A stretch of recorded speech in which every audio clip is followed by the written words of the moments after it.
went looking for a legend, the only man in the history of rock radio ever to achieve the high honor of being the #1 disc jockey in America 3 years in a row, Joey Reynolds. The old Wolfman has known Joey Reynolds for many, many years. I remember my days back at WNBC with him most of all, man. I mean, Joey is probably the heaviest wit in our business, you know.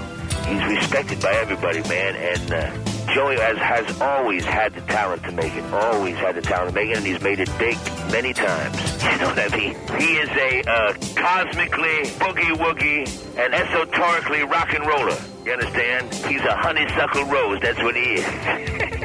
Can you just give us a howl? A howl? Yeah. Now, Joey, no, I don't howl. Matter of fact, he did those recordings for me. Tell him to howl. I was back in Los Angeles, and I was recovering from alcohol and drugs, and Wolfman picked me out of the gutter and offered me alcohol and drugs, which was always a good recovery program when you run into Wolfman Jack. I says, how come he weighed 300 pounds and he was doing all this cocaine?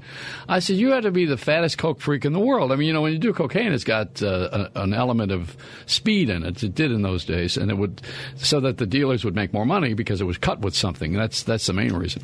But you know, the drug culture was definitely in rock and roll, which is rebellious. And I have a certain amount of it, but I've been sober now. This is 28 years.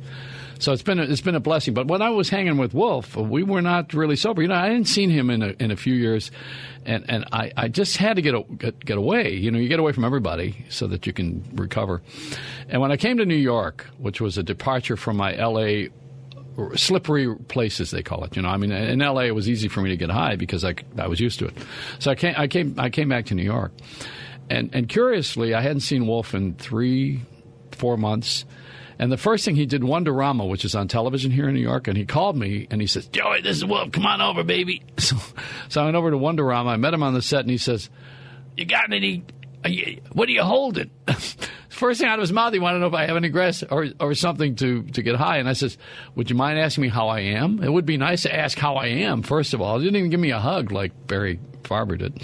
But, you know, I'm going to tell you about that in a second. So now the great story with Wolfman is he went back to L.A., and his manager, Don Kelly, called me and asked me if I would come to NBC with them in New York, where I had already moved to the East Coast. I went to Lakewood. It was a curse. You know, to go to Lakewood was a curse because that was a place which is a little daytime radio station. Anyway, I moved to New York because of Wolfman, and I got started back again on the air with him. And I stayed sober, you know, throughout the years. And he passed away, unfortunately, a few years later.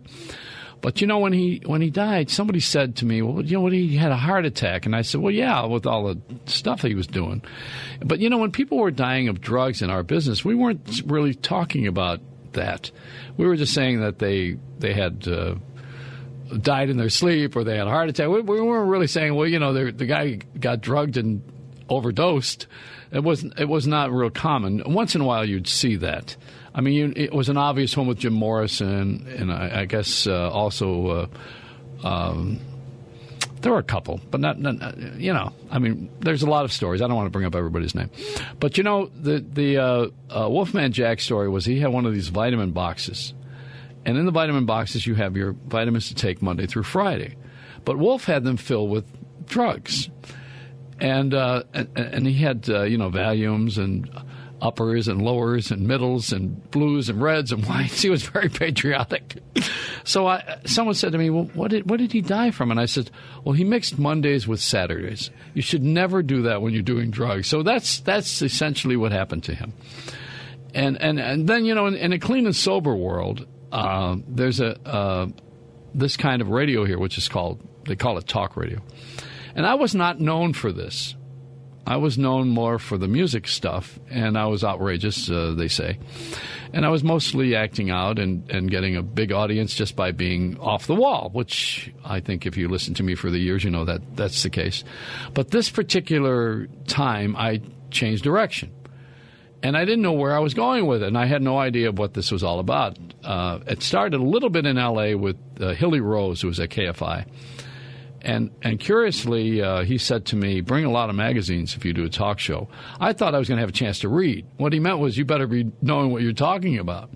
Well, the people who authored all of this kind of talk radio in the beginning, and then it evolved into what we have now, which is very much of it is political talk, but not all of it. The Sense and Sensibility came from people on this station, the WR in New York, essentially. I mean, this is really a big place for it. And it was mostly a service station because they did shows about things you could learn from. And one of the great hosts in those days, there were several. There was Gene Shepard. You've heard us toss his name around a lot, and he did that famous Christmas movie you see every year. And I know some of this is repeating, but I want to bring you up to speed if you're just listening for the first time. Always with respect that we're getting a new listener and a new pair of ears. So bear with me if you've heard this before. Just pretend that you hadn't heard it. Be like patronize your grandfather as he's sitting here on the rocking chair telling you the same story 12 times. So, this great talk genre, they call it, this talk idiom, this radio forum, started with Gene Shepard, I would say Bob Grant, Barry Gray, Barry Farber, and one of them is here tonight. And when you get somebody like that in the studio, and I've had him here before, Barry Farber we had on 4 o'clock in the morning a couple of weeks back, and I figured I want to put him on right at the beginning of the show because for whatever it's worth, it gets another audience. And I also would like this country to experience a really terrific talk show host. I don't consider myself to be less than, but I also don't consider myself to be a terrific talk show host. I mean, I'm really just a really good personality on the radio. I think I'm that. I could say that about myself and still get away with it. But, there are people who really know their stuff when they do this. And without over-flattering him, I will tell you that you learn from masters. And when you have them around, there's a little film of Soupy Sales on the Internet right now. He was a master. He was the first one to do that kind of a kid's television show. It's a wonderful piece. It's the one where the woman is nude and he gets pied in the face. He doesn't know that it's not on camera, but he's shocked. That's a beautiful piece. He was original. Ernie Kovacs was an original. Jack Parr was an original. Barry Farber is an original. When you get these kinds of people, and you don't get any more of them either, because once they go, you don't get them. There's no Buddy Hackett replacement. There's no Milton Berle. I mean, for whatever he did in a dress, he was funny. You're just going to get him once, and that's a one shot. And it's really interesting that you would think that someone would come along and be like them, wouldn't you? I mean, because in everything else there is that, it seems. But there's just this one personality thing, and you can't ever replace them. So while we have that time, I wanted to have Barry Farber here. And, it's Election Day tomorrow. He ran for mayor of New York. And I think he quit his job here to do that. I'm not too sure. I think you had to do that in those days. Maybe you still do. But I don't know a lot about what he is going on in his head. And because he's used to being on the other side, And I figured tonight maybe we'll get him to talk a little bit and to share a little bit of his genius while we still have this great moment with him. Joey, thank you. Again, you've destroyed my Air Force on the ground. I think you are a great talk host, but we won't get into a brawl about that right now. I want to talk about somebody else's genius. You mentioned his name. One night on that old WOR that you were talking about, we were talking about various comics. And in those days, we were in the beginning of the era of security guards and locked doors. Well, the only way into the studio was through the front way. There was a back door to the actual studio itself up on the 24th floor at the old WR. Right. But that was always locked. You never opened that. Now, get the picture. I'm sitting with my face toward the control room. My back is toward the door. Got it? Yeah. All of a sudden, I hear, like the inner sanctum, the back door open. Right away, that is a major security breach. Major. And I was looking at the face of one of my guests, and he showed a mask of horror because he could see who was coming in the back door. I expected the worst. I turned around, And for about a tenth of a second, I actually thought an Asian assassin was in the studio. No, it was Buddy Hackett. And he had heard us talking about him, and he just came, parked, and came up. But we went to P.J. Clark's afterward, about 2:30 in the morning. And, foreign languages are my lifelong hobby. Yeah. 50 years ago, we had the Hungarian Revolution. I'd never intended to learn Hungarian, but I took charge of resettling Hungarian refugees in North Carolina. Because the Hungarians who didn't have cousins in Cleveland or McKeesport, Pennsylvania, came to places in America after the Soviets put down their freedom fight. They came to places like Greensboro, North Carolina, and I was in charge, and I had to learn Hungarian. Yeah. And I did as best I could. It's a very tough language. Anyhow, Buddy Hackett was in Hungary for 2 weeks making a movie. Now, when you make a movie, you don't have much time for anything else. In those 2 weeks, Buddy Hackett picked up enough Hungarian not just to converse with me, but he corrected me on a major grammatical point. So, funny men can be a lot more than funny men. Well, now, how many languages do you speak? Oh, well, at the Language Club in New York, we always warn people never to. We warn them it's dangerous to answer that question with a digit higher than 1. The only safe answer is I speak one language, my own, English. Then you pause.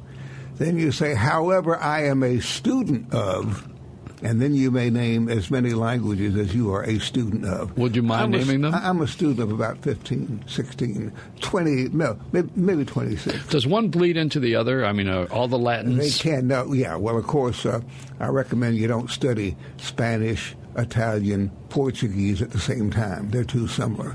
I recommend you don't try Norwegian, Swedish, and Danish at the same time. They're too similar. Don't try Russian, Bulgarian, and Serbo-Croatian at the same time. They're all Slavic languages. But it's perfectly all right to study Spanish and Norwegian and Russian and Japanese all at the same time. Do you know any of these Middle East languages? My Hebrew is shamefully deficient, considering that I'm as Jewish as you are Italian. I learned enough Arabic to get along in Arabic countries, but I know. As a matter of fact, that's probably my blind spot. So we'll be right back. Let's take a break. It's so great to have you here, Barry. I love you so much. Here. Barry Farber's here. Be right back. Something happened in here. Barry Farber's here. Did you ever like rock and roll? Did you ever get into it? Let me tell you my relationship with rock and roll. All right. In 1959, I was working for a station that was the number one rock and roll station, not just in the city, but in the country, in New York City. And I was not on the air. My boss, Tex McCrary, had retired. He called J. Elroy McCall, who owned this station. And I'm not skittish about naming the station, but out of courtesy, you shouldn't mention one station when you're on it, because people get confused. They think they're listening to the other station. The guy from the rating service calls and says, "What station are you listening to?" And they answer the station that they heard the guy talking about. I'm not the station. Really, you can get in trouble. Yeah. Anyhow, it was the number one rock and roll station. And then the payola scandal broke. Turned out that those hit rock and roll songs were hits because the disc jockeys were getting paid off in money, sex, and drugs, not necessarily in that order. Well, the FCC came down like a helicopter gunship. Stations, in order to get a license, with a license, the station's worth millions and millions and millions of dollars. Without a license, they're $35,000 worth of used coils and equipment and everything. So the FCC said, wait a minute, these stations all promised the X percent, 18% public service, 22% educational, 14% of the time public affairs. They never obeyed that. All they had was a turntable and a lawyer. So when the FCC began to get serious, every single station that was just nothing but rock and roll music that had promised it would do other things to get its license, every one of those stations started reaching out nervously for anybody who could complete a sentence in the English language without egregious error, and I was right there. Now, get this. I followed a very popular disc jockey named Murray the K. Now, I was number one in New York in my first month on the air, but there was no ego satisfaction because I knew why I was number one. He had a tremendous teenage audience. The minute I came on at 11 o'clock at night, it took the kids a few minutes to realize I wasn't going to play any music. And they couldn't turn me off fast enough to keep me from being number one. So I knew all the songs, I knew all the disc jockeys, but I was like a Soviet diplomat in a free country, or vice versa. So you're on wins. You're on wins. Okay, yeah. Uh-huh. All right. Now, when and it was owned by Westinghouse in those days too, right? No, not yet. Before Westinghouse. I see. It was sold to Westinghouse for the highest price ever paid at the time. J.L. Roy McCall bought it from Crosley in 1954 for $650,000. 8 years later, sold it to Westinghouse for $10 million cash, and that didn't count. And that was a lot of money in those days. Sure. Today, that daytimer you were talking about would probably bring in Lakewood $10 million. And that didn't count all the money made payola, jazzola, swingola, and all the rest in the middle. Did you get to hang with Murray the K or Alan Freed? I never knew Alan Freed. He was before my time. But Murray, you know. Uh-huh. Murray is a character. Yeah. Good promoter. Yeah, exactly. Good promoter. Yeah. Uh-huh. Now, you must have known Sid Bernstein at the time. Oh, I knew. Absolutely. I love Sid. Sid's a good friend. Yeah. And Frankie C., did you know him? He and Jay Fontana were doing the music for Wins. They're the ones who were doing all of that stuff. I know you want to talk about the election, but you went and pushed a button and you let yourself in for another story. All right. You know. No. I just want to hear you. I don't care what it's about. You let yourself honestly. in for a story. Good. Let's hear it. Today, right now, as we're talking, is election day. All right. And we're talking Buddy Hackett and archaeological rock and roll radio. Is this naughty to do this? No. All right. One more story, and I'll swear we'll get with the headline if you want to. I don't care. My hobby, as I said, my enthusiasm is learning foreign languages. To me, the best music in the world is the babble of strange tongues in the marketplace. My favorite thing to look at on a printed page is a page of a foreign language I can't read yet. You understand? We got 1 minute now. Do you want to finish this, or do you want to wait? I better wait. Oh, you wait because I want to hear this. I want to hear Very this. sensitive. You know, you're the opposite of that waiter. When you get to the punchline at the table, everybody's hanging on. That waiter comes in, says, "Who gets the beer?" You know? Thank you, Joey. I don't want to ruin the rhythm of what we're doing tonight. Exactly. This is an evening well spent. Now, Barry used to be on at this time period in the early days at WOR in New York, which is the flagship station for our network. And Barry said tonight as he walked in the door, well, you know, I was used to these hours. Can't believe you were used to these hours, I think, or something like that. Anyway, it's this space has been occupied by a few geniuses, and Barry's one of them. Barry Farber, who is with us live tonight, and we are live all over the country. I'm going to actually ask Barry to take some phone calls later on, because it'll be a real treat for you to be able to talk to this genuine master, Barry Farber. Be right back. As Barry Farber was saying before he was rudely interrupted, you're talking about being the talk show host on WINS when it was a music station. The commercial, the 60-second or even the 30-second commercial, is a better guarantor of freedom of speech than the Strategic Air Command. You get those sponsors liking you, buddy, and you are impregnable, okay? So I don't mind broadcasts that have a commercial motive. Anyhow, as I say, as a foreign language lover, I was always big on, hey, learn foreign languages and you'll do better in life. There's only one contradiction I know of in real life where somebody made it big just because he didn't know any language except English. He was a music promoter, and he took a course at the New School back in the early days, and the Max Lerner, a great intellectual writer, commentator, was the teacher. And Max Lerner said, now, your only homework is you must read one foreign newspaper, a newspaper from a foreign country every week.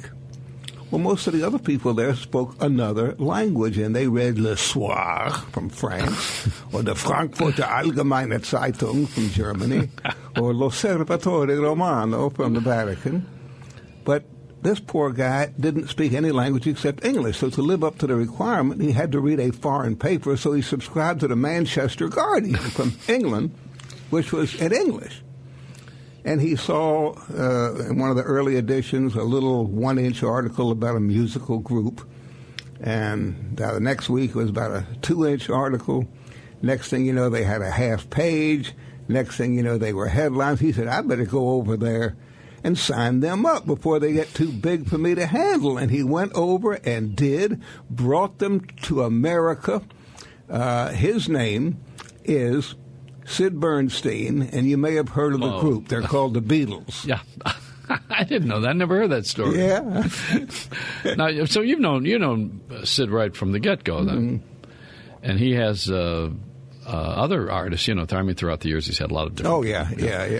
So he called me the other day. He's excited about a group called Rain that is the best thing since the Beatles, he says. Really? Yeah. And they're up in Boston. They're going to be in New York in January, and you must hear them. So I have to see him tomorrow. And when I tell him Barry Farber was on with me last night. Give him my best. He's one of the lovely. I used to bring him on as sort of a whipping boy because he's very far on the left, and of course I'm not. Yeah. And I used to bring in guests, but you could not get him angry. You could not. He was always nice and gentle, no matter what slings and arrows he took from my right-wing buddies. Sid Bernstein always responded with love and gentility. He reads the entire New York Times. He loves that. And he also he's a news junkie on Sunday mornings for all those talk shows. And you can't call him till afternoon when he's done with all that.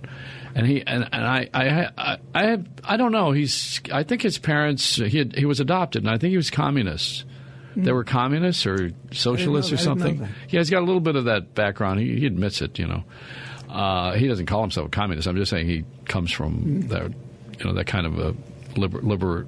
What is it? What do you call that? Is that left? Yeah, if you're communist, yes, Joey, you're left. Yeah, you have to be left, yeah. How many are there left? There's a country called China with a couple billion people, but there are not many communists left. It's amazing. The Communist Party is in charge, but it's power. It's like the mafia. There's no more communist ideology, no more Marx, Lenin. That's all. They don't even make a pretense. They don't even put up a good show anymore. Well, I want to ask you about, before you get into this election stuff, I know you're here. You're going to comment on the election. I don't know why you're here because you're here. But Barry Farber is here if you just joined us, and you can call him. I would love you to call him and talk to him. There's got to be a lot of Farber fans out there. And no matter what city you live in, I'll bet you are surprised if you're down in Florida, for instance. I haven't heard him in years. Oh, my God, I didn't know he was still around. You're going to hear all that stuff, which is great. Please be yourself. Feel free to call me if you're in the Bronx. Call us, and you can talk to Barry Farber tonight. And I know that there are many people who remember him from this station on WOR who haven't heard of him in a while in New York City on this station. And I want you to know he's alive and well and still sharp as a tack. Now, let me ask you about this for my own little thing. What do you think is going on in North Korea? Despair, sadomasochism. It is absolutely the worst country in the world by all. Here's North Korea. A guy can't make it in his neighborhood. He's a total failure. Everything he tries to do starts out weak and gradually tapers off. So he builds, he stacks dynamite in his front yard, backyard, enough to blow up the neighborhood, and says to his neighbors, give me food, give me clothing, pay my bills, or I'll blow up the neighborhood. Mm-hmm. That is North Korea. 2 million people in this, and what is so exquisite is the contrast. Remember, we used to talk about East Germany and West Germany, East Berlin, West Berlin, how the communists just could not live up right there beside the West. in satellite pictures of the Korean peninsula at night, you see South Korea all lit up and not a single light showing in North Korea. 2 million people starved, and the government puts out information says, our scientists have discovered it's healthy to eat just one meal a day. The great leader, we've heard of sycophancy, the great Joseph Stalin, and the great Mao Zedong. We're accustomed to the cult of the personality. Dear leader Kim Jong-il, the son of Kim Il-sung, was said to have played the game of golf, taken up the game of golf, and the first time he played, he scored 6 holes in one. Wow. That's North Korean propaganda. I think that the one you might wonder, why is South Korea all of a sudden beginning to favor North Korea, which invaded them, killed millions beginning in June 1950 of outright military invasion across the 38th parallel, backed up by Communist China, backed up by the Soviet Union. Why now is South Korea favoring North Korea over us? South Korea learned a valuable lesson. When when communism collapsed, the refugee outpouring from the East, in other words, the West had to take on a poor relative and spend an awful lot of money. They don't want 28 million poor relatives that they're going to have to pay for. So they don't want the North Korean regime to collapse. They just want it to stay there and not attack them anymore. Well, China is becoming friendly with North Korea at this point, if I see it right. Well, they've always, they started North Korea back at the very beginning. China went communist in 1949. 1 year later, over 1 million communist Chinese soldiers were fighting in Korea against us. We were trying to defend South Korea. And now we have this great nuclear weapons scare, as you described it, as being a disorderly neighbor or a pouting neighbor. So what do we do for our part here? Are we supposed to get aggressive again? I mean, we can't stretch an army from Iraq to Korea if we even wanted to. Joey, this is, to me, more interesting than the election, but I will answer it this way. The whole picture, foreign policy, I'll never remember the name of the movie. It was a World War II movie. And the plot unfolded at the end. They wanted to know who the spy was. Well, the man who was least likely to be the spy was a real impeccable British gentleman in Canada. And this woman suspected him. So in the middle of a cocktail party, for no reason, she put her lit cigarette on the back of his hand, and he drew it back and started cussing in German. And she said, you see, when one is startled like that, he will always curse in his native language. So that was the end of the movie. Something like that happened the other day. Remember when North Korea was denounced by all 15 members of the Security Council? Yeah. And the North Korean delegate walked out? And our UN ambassador, John Bolton, said, see, this is like Khrushchev slamming his shoe. Well, that was a lit cigarette on the back of Russia's hand. The Russian delegate protested the American ambassador's reference to Khrushchev in a negative way. Now, can you imagine the German ambassador protesting a negative reference to Hitler? No way. They are as anti-Nazi as they can get, as we've ever been. But apparently, Russia and the Soviet Union do not have that distance that they want us to believe. I'm afraid, Joey, looking at it carefully, that Russia and China are not real friends of the United States. We're going to take a break, and then we're going to take some phone calls for one of my really good friends, Barry Farber. And I really am so pleased to have him on the air tonight because he's such a smart man, and I can't stop praising him enough. All right, we got Barry Farber here, and I was telling him a story while while the commercials are on. Glenn Collins has called us from New York. Hi, Glenn. How are you? Hey, good morning, gentlemen. Barry, I want to say, you son of a gun, you're keeping me up again. I heard you were going to be on tonight and wanted to stay up to say hi. You may recall I used to be your afternoon news guy at MCA back in the 80s. Of course, Glenn. How are you? Good, my friend. Do you remember the night we stayed up all night with the hurricane? Yes. Yeah. and thank God it was a false alarm, too.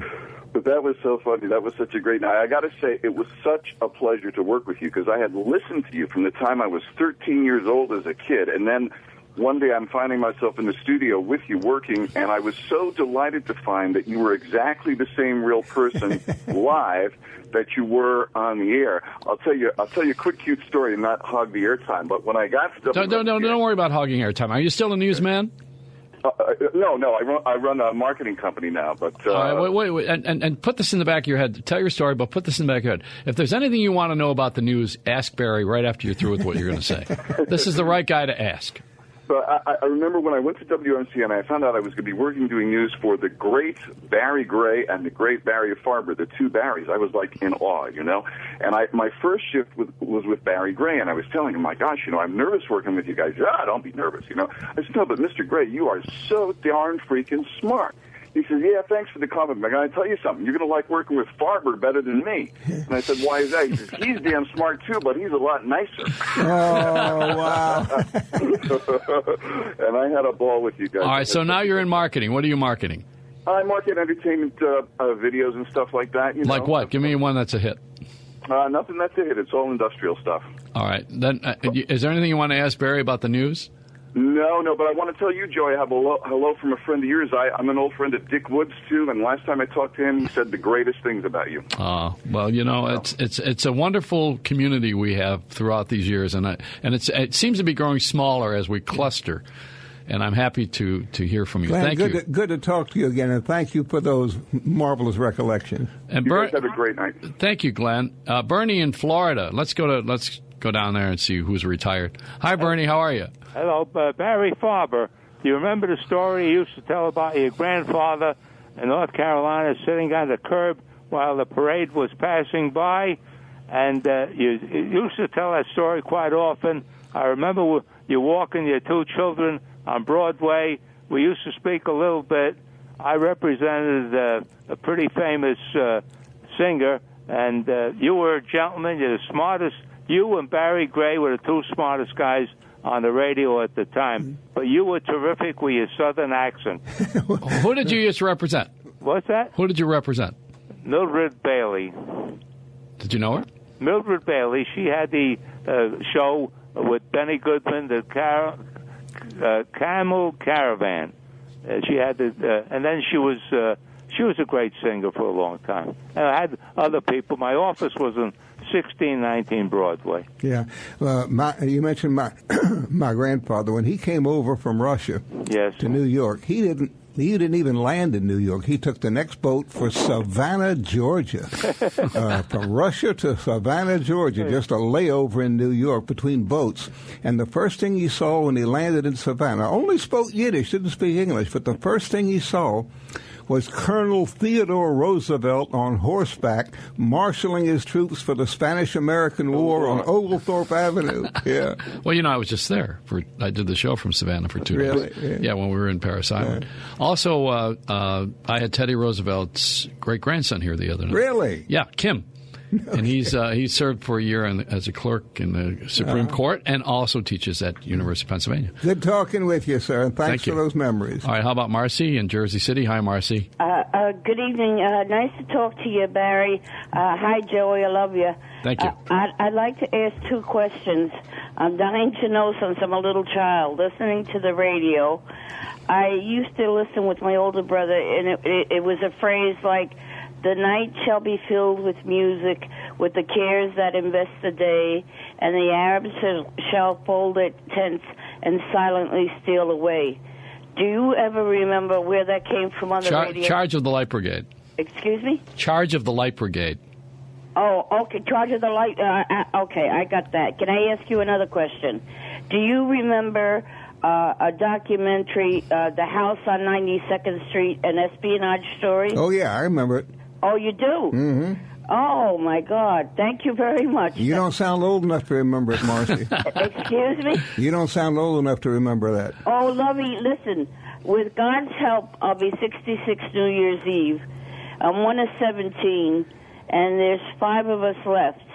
So I used to sit by my oldest brother, God rest his soul, and listen to the radio, Inner Sanctum, all the radio programs, and that's how I love Joey Reynolds. Been listening to him for 11 years. Well, you got good taste. Yeah, oh, I do. Thank you, Marcy. Hey, God bless you. Thank you. All right, now let's go to how about Richard in Stamford, Connecticut? Hi, Richard. How are you? Yeah, how are you, Joey? Good, thanks. I listen to you almost every night, but you have some very interesting guests on, and I used to listen to Barry Farber for many, many years, and he's a very interesting man, and he speaks, and really enjoyed his program when he was on, and also his commentary on North Korea and that he just made about the communist system and, what's going on with the communist ideology today. I really enjoy your program, and I'm glad you have him on as a guest.